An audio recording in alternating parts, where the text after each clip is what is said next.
ഇവൻ ഇവളെ കിട്ടുള്ളൂ എന്ന് എനിക്ക് ഉറപ്പായിരുന്നു. നീ ഇതൊന്നും എത്ര കാലം പറഞ്ഞോണ്ടിരുന്നു എന്നാ മാറ്റി പറയണം. അതൊക്കെ ഉണ്ട്.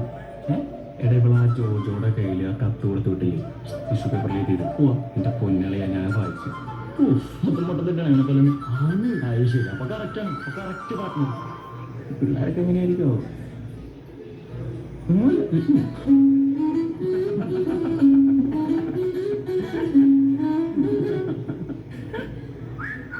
എന്താ ദൈവം ചലിക്കാനാവാത്ത പൂക്കളെ പൂമ്പാറ്റകളാൽ ഒന്നിപ്പിച്ചു. ചലിക്കുന്ന പൂക്കളെ നിങ്ങൾക്ക് ദൈവം പൂമ്പാറ്റയെ പ്രേമം എന്ന വികാരമായി നൽകി. Butterflies mentally mental